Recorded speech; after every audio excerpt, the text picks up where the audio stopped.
Welcome to this place called Earth and the project, Moral and Ethical Inversions. In this short, the paradox of forgiveness, when forgiveness doesn't mean reconnection. Take a slow breath, feel your chest expand, feel your shoulders loosen, feel what forgiveness means inside your body. This short is simple, but radically misunderstood. Forgiveness frees your nervous system. Reconciliation grants someone access. One is internal, the other is relational. They are not the same act, and they do not require each other. The myth that forgiveness requires return many people believe. If you forgive someone, you should reconnect.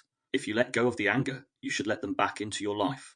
If you move on, the relationship should continue. But this belief is a form of emotional fusion, a legacy of cultures, religions, and families where harmony was valued above safety. Forgiveness is not a doorway back to the relationship. Forgiveness is a doorway out of the pain. You can forgive someone entirely and still choose never to see them again. Forgiveness does not obligate access. Access requires trust. Trust requires evidence of behavioral change, not explanations and words. Evidence requires the actualization of change, not apologies, not promises, not emotional theatric, authentic, demonstrated change. Forgiveness is a somatic release, not a moral performance. Many people approach forgiveness intellectually. I should be over this. Good people forgive. It's wrong to hold on to anger. I'm being immature if I keep my distance. But the nervous system doesn't respond to moral pressure.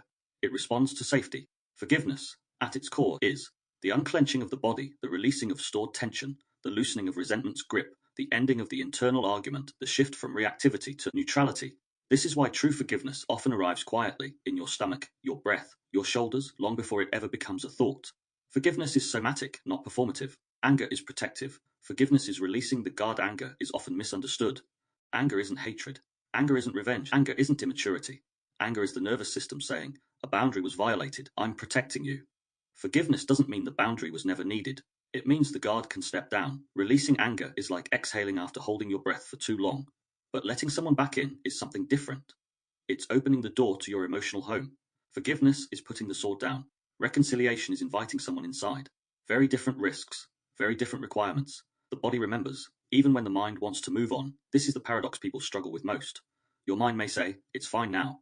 I've forgiven them. Let's just go back to normal. But your body says, not yet. I don't feel safe. Something hasn't been repaired.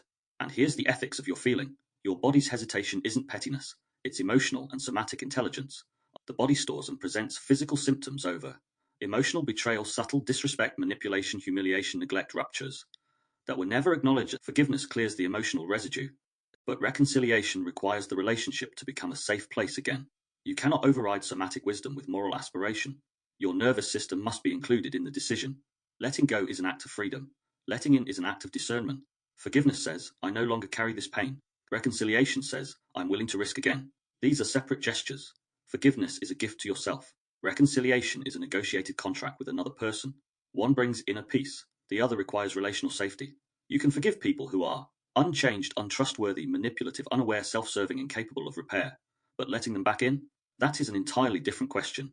Forgiveness requires release. Reconciliation requires repair. Forgiveness asks only one thing: a regulated nervous system. Reconciliation asks for accountability, honesty, behavioral change, safety, emotional consistency, mutual responsibility, boundaries that are honored, trust rebuilt through action. If those conditions aren't present, reconciliation becomes self-betrayal. Forgiveness without reconciliation is healthy. Reconciliation without repair is dangerous.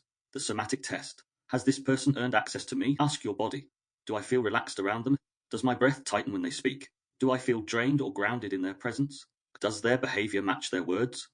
Has anything actually changed? Or do I feel safe enough to be myself? Forgiveness may clear the past, but your body tells you if the present is trustworthy.